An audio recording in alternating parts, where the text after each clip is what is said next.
You're not giving me a break. You're harassing me at this point. I'd like to leave. May I leave now, please? Where'd you get this? That's issued to you. Federal Bureau of Investigation badge? I do feel like I'm being detained. Am I being detained? Am I being detained? You're the one who called me here, so Call 911. Call. I need medical attention right now. Log me. Hey, turn around. Let me see your hands. Turn around. Let me see your hands. Okay, let me see your hands. I need to see some ID. Get on the ground. Get on the ground now. Sir, don't argue. Face down on the ground. Face down now. Imagine being a trained federal agent, only to find yourself on the wrong side of the law due to some questionable decisions made by some stupid local cops. Here are 5 real-world examples of situations where cops try to mess with FBI agents. Stories that will leave you not only stunned, but also wondering about the state of law enforcement we have today. But first, please hit the like button, as YouTube is not a fan of these kind of videos. Now, let's get started. Kicking off today's episode is this rather hilarious but sad video of 2 cops in Rochester, Minnesota, approaching a South Sudanese man claiming he looked like a suspect they have been searching for. But they were unaware of what fate had in store for them, and the situation took a sudden 180 when they realized the man was an undercover FBI agent. Let's take a look at how the complete situation unfolded. You're racial profile. Am I? Yeah, you're wrong. You're assuming I'm someone that I'm not. Get out of my face, man. You guys are harassing me. Yes, you guys are. Hey, you're harassing me. Yes, you are. No. He's harassing me. Why are you harassing me? You're assuming I'm someone I'm not. Okay, if you're not, then No. you're free to go. Okay. Am I being detained? Yeah, you are. For what? Because I think you have a warrant. You think? Yeah. That's an illusion. That's an illusion. You think? Stand up with your hands. I'm not. For what? I don't have a warrant. You're very wrong. Let me get this straight. So, our 2 wise cops here think that the guy is a suspect because he just happens to look like someone who committed a crime. A hunch, you could say. Not to mention the fact that the guy seemed pretty confident that the cops had him wrong and went even a step further, accusing the overzealous cops of racially profiling him. What makes it even more shocking is that these dum-dums also believe that that's enough to detain him. Don't these guys know anything about the law? Remember, the law requires cops to have reasonable suspicion that someone has committed a crime. And oh look, what do we have here? Must be based on more than a hunch. What this means is anything these cops did from here on was way beyond legal and was unconstitutional. I don't have a warrant. You're very wrong. No, you are wrong. What do you mean if you're wrong? You're wrong. You're wrong. All right, this is the second time I'm hearing this from the officer. If I am wrong, I am wrong? Think about it. It's one frightening statement that's both unprofessional and dangerous at the same time. If officers start throwing such excuses and logic in situations like these, you can only imagine what they would do if the stakes were high. This could easily turn out to be a nightmare for someone, if you ask me. I didn't do nothing. For what? For what? Can you tell me for what? For what? I'm under arrest for what? No. If you got the wrong guy, I'm suing all of you guys. Let me get your card. Can I get your card? Okay. I'm not standing up front. Listen, I'm not under arrest. I don't have a warrant. I don't have. Unfortunately for the cops, the encounter was filmed on a cell phone camera, and we can see how the man repeatedly kept calling them out on their mistake and pointed out that they didn't have a warrant to arrest him. Something these cops should have known already. But then, things quickly escalated when one of the officers tried to grab him. Hey, yo! Hey, officer! No. Matter of fact, look at my ID. He got the wrong guy, I'm telling y'all. Several voices can be heard in the background, and it seems like they know the man and are telling the officers that they made a big mistake and they got the wrong guy. You guys still got the wrong guy. You guys are f***ing stupid. That's not you. You guys are racial profile thinking I'm somebody. Take some sir. cuffs off. You guys really had nothing else to go to college for but be a cop and harass me? To assume I'm somebody I'm not? My ID's in my back pocket. After the arrest, thinking it was a run-of-the-mill situation, this officer finally decided to follow up on the guy's request to check his ID. Watch how funny this is. Little does he know, he's in for a shock. Oh, what does that say? What does that say? Oh! Wrong guy. Oh! Wrong guy. Oh my God! Turns out, the person in cuffs is not just any suspect. No, it's an FBI agent. Right here in the middle of a local law enforcement activity, and these cops are in big trouble. You can only imagine the cop's expression, utter shock. It's not every day you arrest someone and they flash an FBI badge in your face. Just notice how this arrogant cop shifts from constantly establishing direct eye contact with a supposed suspect to avoiding any eye contact entirely after inspecting the ID. No, get the f off me, dude. Get off me, dude. Bro, you Matter of fact, I need our cars. I need your supervisor over here. Call your supervisor. Call your supervisor. The agent goes on to reasonably explain the whole situation to the supervisor, who clearly looks uneasy at this point and is desperately looking for the nearest exit. Sir, can you please come here? Are you the supervisor? These guys are racing for following me. They assume I'm someone that I'm not. I told them I'm not who they think I am. And they said, nope, you are. I'm positive you are. But as soon as the agent demands their IDs, he showed his true colors. I need their cards. I need your card. I need your card. I need your supervisor. This is no. Yes, I request your supervisor. Oh, you're gonna. Why is that? Bro, that was fucked up. You guys work with us. No, these are the people. Yes, I'm the people. You guys serve us. So That's because they're corrupt as fuck. I would like okay, I would like your card as well. Yep. And I'm gonna follow the report on you, and you. Instead of owning up to his men's mistake, as he should have, the supervisor chose to defend their actions, giving flimsy reasons for the whole screw-up. Get them in, Sarge, will you? But seeing he had no choice but to obey the agent's demand, the IDs came out. First the supervisor, and then the two geniuses who started this whole fiasco. Is that how you guys work nowadays? You assume someone is someone and that's it? That's all you guys need? Yeah? Oh my God, what is American game? Guilty and cocky. It's a hell of a dangerous combination, folks. It's cops like these who sully the good name of the entire law enforcement agencies. Instead of admitting his fault, which he should have rightfully done, all we see here is a man who doesn't have an ounce of regret. Shame on you, officer. But then again, what can we expect when you're led by such supervisors? I will make a complaint on all three of you guys. That's fine. Do your job better. So if he wants to make a complaint, you go make it. I will make a complaint. All right. See what I'm talking about? All I can say is that the entire event was nothing but a poor show of unprofessionalism and a lack of A, B, and C's of basic law knowledge shown by these foolish cops. As far as silver linings go, at least no one got harmed in this case, which is more than I can say for this FBI agent here. You run your body cam? I am now, because I don't know how legit you are at the moment. It's okay. Special Agent Haddon. The FBI. Okay. You got that on body cam? I do, but I don't understand what the problem is with you meeting me at the office. I'll talk to the U.S. Attorney's Office about it. You can cut off the recording device now. Okay. Well, I will when I leave the area, sir. You might question why this FBI agent is asking the officer to cut off the recording device. Something doesn't add up here. Red flags for the FBI agent, right? Well, the answer is our Special Agent Hatton was actually investigating police corruption in the Franklin County Police Department. And as a part of this undercover operation, he asked the officer in the video, Mr. Rolf Gordon, to meet him at a random parking lot, perhaps to ask some questions related to the case. However, the officer didn't like the fact that the agent called his personal phone number instead of taking things through his office and grew skeptical of him despite the agent's disclosure of his credentials. Hey, TJ, this guy is telling me to turn my body camera off and telling me he's going to contact other people to get involved with this. Let me get his tag number real quick. He's got a radio and he's got credentials. Franklin, does that come back to any government agency? It just says Advanced Wiring Company. Do you work for a wiring company? Further. It's a covert vehicle, sir. Did he seriously think it would?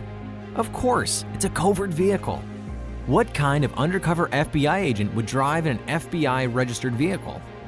I do feel like I'm being detained. Am I being detained? Am I being detained? You're the one who called me here, sir. How did you get my phone number? I can't give you that. That's a pretty dumb thing to ask from an FBI agent.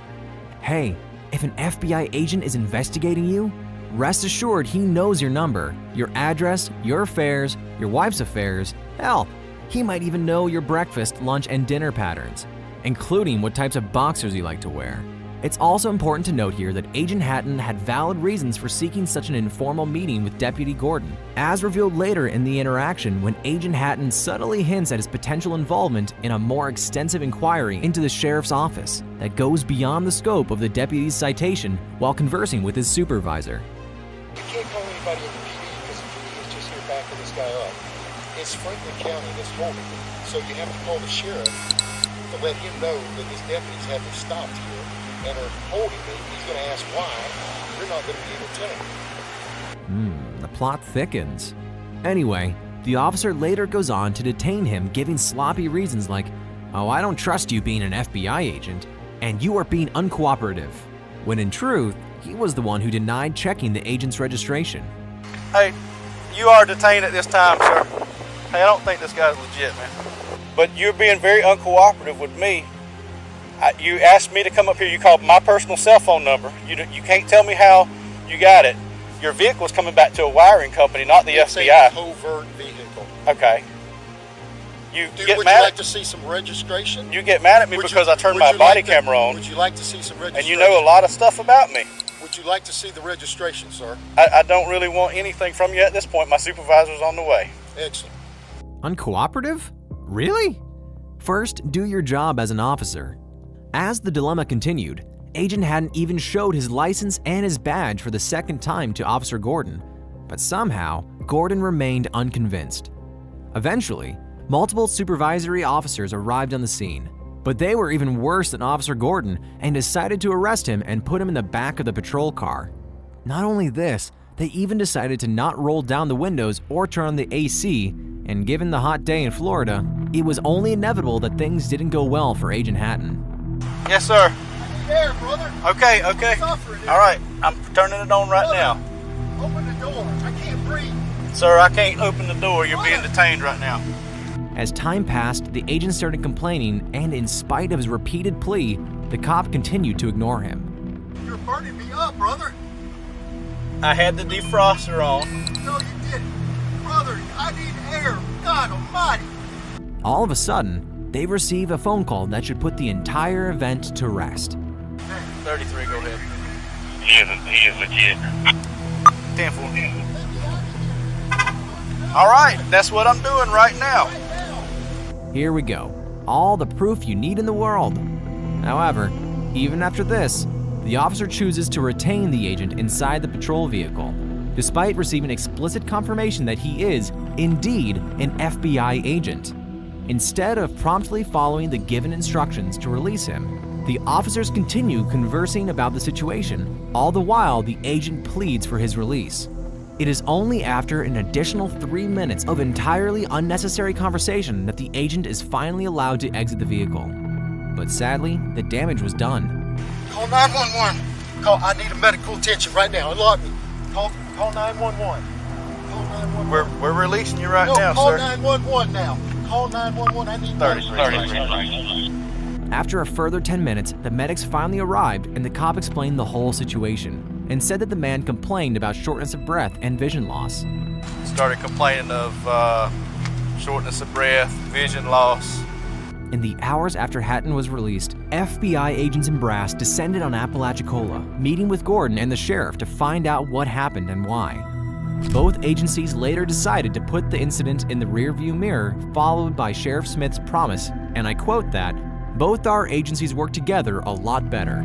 Smith also agreed to the fact that they needed more training. But honestly, training or no training, that's no way to treat someone, let alone a fellow law enforcer. It's a great example of ego and how ego gets in the way of common sense. It also shows how sometimes police can take literally anything you say or do and turn it against you. Oh, and if you don't say anything, you're being uncooperative, and that's also grounds for suspicion. Fortunately, despite what can only be characterized as disrespect and negligence from the officers, the agent did not sustain any significant injuries. However, the same cannot be said for ATF agent Burke, who was subjected to such mistreatment by the police that he found it necessary to file a lawsuit against them. On July 7, 2020, Agent James Burke, a 16-year veteran of the ATF, was dispatched to a home on the 3300 block of Edgebrook Drive near Dublin, Ohio, to confiscate a shotgun from a resident who was not permitted to have a firearm. But instead of letting him in, they closed the door in his face and called 911, reading Burke's badge number to the dispatcher. In Burke's mind, it was no big deal as he was frequently used to this verification process. What happened next was not only shocking to Burke, but to anyone who's watching this video. Hey, turn around, let me see your hands. Turn around, let me see your hands. Okay, let me see your hands. I need to see some ID. Get on the ground! Get on the ground now! Get on the ground! What's your deal? Get on the ground now! I'm a federal agent. Sensing extreme aggression from the officer, Burke outright refuses to follow his orders to drop to the ground, seemingly determined to challenge the police's authority to frisk him for weapons. I'm a federal agent. I don't need to obey orders from the local police, he must have thought. But if that were the case, it would mean that any criminal could easily lie and say they're a federal agent to avoid doing what the police say. Even if Burke didn't seem dangerous, he should have just done what the police told him politely, so they could quickly understand what was happening. Naturally, things escalated. Why wouldn't you show me your ID when I got here? Don't move forward. You didn't ask for it. He is at 335. Get on the ground. We'll figure it out. Overreacted. I'm not overreacting. We got a call that someone's impersonating a police officer out here and doesn't have ID. No kidding, because she doesn't want to open it. Okay, get on the ground so I can find out who you are. It ain't happening. Okay, fine. Fine. Do you find I think I'm a police officer or something? What the heck's the matter with you? Who do you think you are? Get on the ground. I'm not getting on it. Jump for things. I'm not getting on it. 91.7, I'm pulling up. I got my ID. Do not reach for your waist. Despite Burke's best efforts to prove his identity to the officer continued to remain hostile and keep his gun drawn. Once the second officer arrived, the situation took a turn for the worse for Burke. Sir! Don't argue! Face down! On the ground! Face down! Now! Running out of corners, he had no choice but to comply with the officer's demands. The officers kept their firearms drawn at Burke for over 90 seconds before they very aggressively placed him under arrest. All the way. You got my IDs right here, left pocket. Left pocket. And we're gonna put your arm on your back. Wait a second. Do not resist. I'm not resisting. You're acting like a moron. Wait a second. Wait a second. Wait a second. No, don't do this. Wait a second. I got a medical condition. Get my license out of my pocket. We're getting you secured first. Please, wait. No. Hold on. I'm hyperventilating. Please, sir. I'm not. Stop resisting. Would you now. please get my ID out of my left pocket? Stop I'm resisting. begging you. My wife, please. It's right here. Resist. Please get it. I got one cuff on. Get your Help me up. Just hold me up. Sir, I can't do this. Sir! Stop resisting now! Please help me. But wait, the show isn't over yet. Apart from the uncanny aggression, these cops left no stone unturned in bullying Burke. During the forceful arrest, they repeatedly used a taser on him despite him being face down on the ground and not putting up any resistance. Please, Joe, get your taser out. My taser. Get your taser out. Get your taser out, Joe. No, don't do that, please. Sir, Don't make me tase you. you're gonna get tased. Ow, don't do that. Okay. Here. Get him cuffed. Get him cuffed. It is cuffed. Get him cuffed. Get him cuffed. In pain, Burke continued to tell the officers that he was a legit ATF agent out on a case and his ID was in his pocket. Regardless of the confirmation, the officer continued with the arrest and put him in the back of the patrol vehicle. Why would you make us do this? I didn't want you to. I wanted that. Wait. No, you knew what you were doing. Sir, calm down. Relax. Sir, hey, guys, please, just talk to me for 1 second, please. Get in the car. No, We'll wait. talk later. Sir, wait. You had your chance. No, I was trying to give you my creds. You didn't let me show them to Never you. once tried. I did. Get in the car. Wait. Now! Have a seat. Please, wait, I gotta breathe. Okay, Please, you sir, can, let me you can breathe. sit down and breathe. Let me breathe. I have a medical condition. We're gonna get air to you. Get your legs in. Get your Sir. legs in. We're closing this door. The cops then forced Burke into the vehicle, ignoring all his pleas and explanations regarding his medical condition. I need air. Sir, please, call an ambulance. I'm asking for an ambulance. Okay. You're an idiot! For crying out loud, you're a cop, you're not an ass! No, the heck's the wait, matter I with you? can't. You're fucking my head up. The seatbelt's in place. Please. Why would you act like this? I didn't act anyway. If you are a real police officer, you ought to be ashamed of I yourself. was trying to give you my creds. After about an hour, Burke was released without any charges. Later, Burke decided to file a civil lawsuit against the Columbus Police Department and the two officers involved in the incident, accusing them of use of excessive force and unlawful arrest. It was also reported that the trauma had such an impact on Burke on both physical and psychological levels that he has since moved to an administrative role within the ATF instead of field work. Our thoughts on the matter? Well, as evident from the footage without a shadow of a doubt, the officer's behavior is anything but constitutional in this case and screams of aggression. But to give them a little benefit of the doubt, honestly, both parties involved are guilty to some extent, and Burke could have easily handled the entire altercation much more maturely by just agreeing to just surrender peacefully in the first place. For sure, a lot of drama could have been avoided. Don't you agree? Speaking of drama, get ready for the next one, as it's full of it. Though the man involved here is not from the FBI, but does have an excellent understanding of the law and is here to show how foolish and corrupt these cops can be. Mac Proctor, this guy, was parked in a private parking lot, patiently waiting for his takeout order while he is also on his delivery driver shift. Although his vehicle wasn't in an official parking spot, it wasn't obstructing traffic flow, and Mac had briefly left it unattended for about 2 minutes in order to pick up his food. Upon returning to his vehicle, a police officer approached him and claimed he was breaking parking regulations. All right, Mr. Proctor. That is your last name. Everything okay? Do I need to answer any of your questions? You don't have to answer anything, dude. Okay. You don't have to. Lucky you stand here all day. I get paid either way. Can you go ahead and finish your job so I can carry on? What's up with the anger, dude? I'm not angry. You're not angry? You always talk to everybody like that? I'm not angry. Oh, okay. I just want you to go ahead and wrap things up, please. Oh, okay.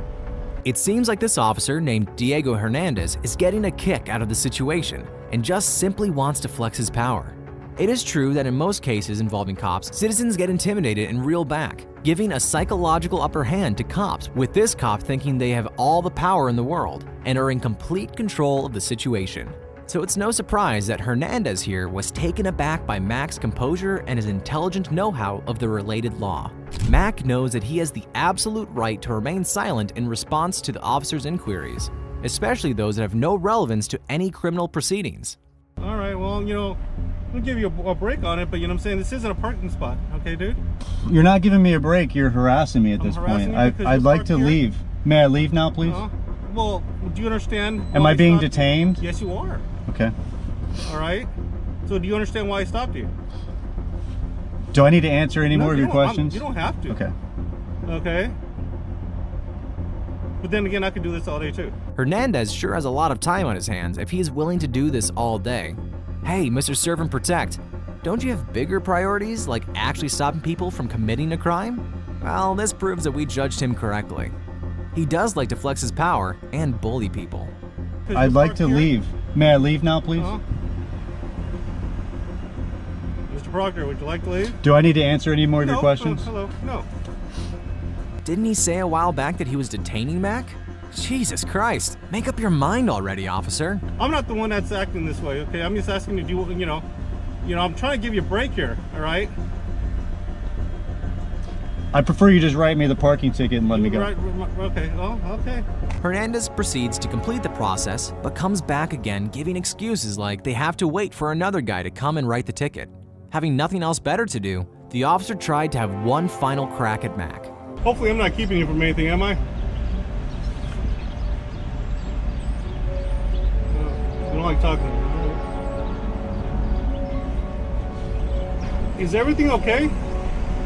Is there any other issues or anything going on that I should know of? Do I need to answer your questions? You don't have to answer anything, but I'm concerned about your well-being. Is there something wrong? Do I need to answer any of your questions? Well, yeah, if there's something wrong, it would be nice, yeah. Do I need to answer any of your questions? You don't have to talk to me, I'm just saying. I'm just concerned about your well-being, that's all I'm saying. Usually we don't get people hostile. I've not been hostile. Okay. Well, usually we don't get people wanting a ticket. You know what I'm saying? I'm going through all this. I could be having my lunch right now. And you too. I have to really give to Mac for displaying such calm and collected demeanor while Officer Hernandez bombarded him with all those irritating and nonsensical questions. Hey, Mr. Proctor, can I just give you your stuff so you can leave? Can you? I can, but you're the one. I would have let you go a long time ago. What do I need to do for you to hand me my documents so I can leave? I'll give it to you right now. I just want to know that, you know, that you're okay, because usually I don't get people all this. What do I need to do for you to hand me my documents so I can be on my way? You're okay. I don't need to answer any of your questions. Hey, there we go again. Jesus Christ. Now this is a guy seriously getting on my nerves. What is he, 12? I'm trying to say that... You're trying to display your power to me right now. I'm concerned about it. Is there a problem to be concerned about another human being? You have no reason to be concerned about me. So it's okay then. You're okay then. You can hand me my documents and I can be on my way. Or we can... Okay. So if I hand you your stuff, you'll be fine and taken off and you're not angry, right? Ah, the ever-wise Mac. Realizing he is not gonna win this battle of wits or the law, the officer had no option but to let him go. Well, I'm gonna take a chance on you, all right? Here, Mr. Proctor, you got everything's cool, all right? We're blocking traffic here to your stop. All right, hopefully you have a good day. Everything works out for you, all right? Am I free to leave now? Yes, you are. Could you please step away from the vehicle? Yes, I will. You have a good day. Mac was eventually allowed to go without any further problems. However, this whole incident raises some concerning questions. Why did he encounter additional issues just for exercising the Fifth Amendment? Moreover, it's quite strange this interaction occurred at all. If Officer Hernandez had noticed Mac's vehicle obstructing traffic, wouldn't it be a wiser thing to just request him to move it out of the way? But no, he had to show his authority and had to bully him. Kudos for Mac for not entertaining him and showing him the doors as he rightfully deserved. Not to mention the fact that this whole incident just proves to all of us how important it is to know about the law and handle such situations if you ever land in one. How important is it? Let's find out in the next case where a bunch of cops arrested an ex-FBI security contractor solely for the reason that he just didn't know the law enough. How you doing, sir? Good. All right. What's up? Deputy Troy with the Sheriff's Office. The reason I'm stopping you is your plate's obstructed. Yeah. Whatever that thing's got, you got to take it off, okay? Okay. It's got to be visible within a certain distance. When you went to driving school and a cop pulls you over, what'd they tell you? Oh, you pull over when it's safe to do. No, you pull over immediately. Okay? Let me tell you this. Now, you pull over immediately. Sure. Because I don't know what you're doing inside this car. Sure. Yeah. Hiding guns, you know what I mean? Officer safety is number one. Kinda ironic when he mentions things like safety and pullover protocols when the cop himself has no idea about the law and is lying right off the bat. You see, there's no strict requirement to pull over immediately for various reasons, including traffic obstruction and safety concerns. It's advisable to pull over as soon as it's safe to do so, prioritizing safety above all else. Also, if you find yourself in an area that feels unsafe or you're unsure whether the vehicle behind you is a genuine police car, you can activate your hazard lights and drive cautiously to a secure, well-lit, and populated area. Imagine slamming the brakes right in the middle of traffic or getting robbed, or worse, assaulted by fake cops near a dark alley. Something a cop should be well educated on before he starts throwing misinformation. But this is not the end of the cops' lives. So who are you? Former NDOC, and I used to work security at Harris. Oh, okay. I'm a contractor. Okay. Do you have insurance on this thing? My partner, huh? Do you have insurance on this thing? Yeah. Your partner or what? Now my partner called me. I'm a contractor with Southwest Gas. Mm-hmm. So I got to go over there and get him logged into his computer. No guns inside the car? Nah, no phone. Okay. Fast forward to a few standard questions. The cop begins to ask more targeted and detailed questions, attempting to discover evidence or information that could potentially incriminate the guy. What do you got right there up front? Oh, that's a siren. I contract security. You contract security? Some of the work requires to have a siren. Turn it on?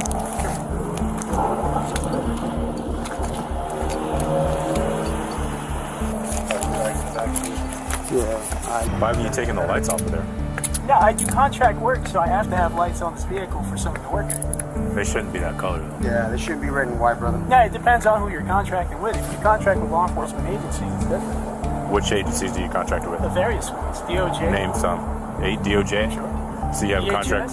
I've worked for DHS, yeah. Okay, so do you have a government ID? I have a contractor ID, yeah. Where's that? It's in my hood. Ready for the big moment? Where'd you get this? That's issues. Issue 2? Federal Bureau of Investigation badge? Now the cat's out of the bag. The officers were shocked to find out who he was. However, this doesn't prevent them from going too far and exceeding their authority by searching the agent without obtaining his consent. I'm gonna read you your rights too, okay? Because you're handcuffed, you know what I mean? So I feel more comfortable that way. But then, the police officer begins an unwarranted search of the agent's body and vehicle without any request or permission, violating the agent's Fourth Amendment rights, which safeguard against unjustified searches and seizures, an act both illegal and unconstitutional. No guns, right? Yeah. Inside the car? Yeah. Okay.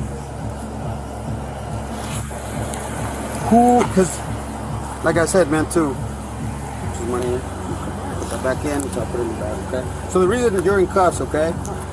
Unless you're a sworn officer. I know in Nevada everybody does. Yeah, you're not allowed to have red and blues. Sure. Right? Because then you Sure. could easily impersonate Red. a police officer. Sure. So who issued this to you? My former employer. Your former employer? So you used to work for the FBI at one point? I've contracted with the Department of Justice and the FBI. These officers are obviously displeased that the agent has a response for every question. So the second officer starts to ask questions he knows the man cannot answer, aiming to create a situation that might incriminate him. Since you got the badge, where's your creds at? Where's your federal creds at? I don't need federal credit because I'm not paying. Once more, it's crucial to emphasize that the officer's concern is primarily with the lights on the agent's car. They do not, and I repeat, do not possess the legal authority to conduct a search of an agent's person in this situation. Therefore, going into his pockets is entirely unjustified and downright illegal. Considering the whole light deal, things do seem a little shady. As the incident happened in Nevada, it's essential to note that it's against the law for a civilian to use red and blue emergency lights on their vehicle. However, this man never activated them. And when he did, it was during his official duties as a contractor with a law enforcement agency. Besides, the guy never said he was in the FBI. All he said was he worked part-time in the FBI, so he was far from impersonating a federal agent. The matter was further escalated when a bunch of senior-ranking officials showed up who, surprisingly, turned out to be bigger fools than the two cops and decided to turn the car upside down looking for any signs of evidence. Who knows what the cops found? Or planted. All the more reason for you upstanding people to be aware of your rights and the civil laws that protect you. Well, someone did say that a journey of 1,000 miles must begin with the first step. So what are you waiting for? Just hit subscribe and we will catch you in the next one.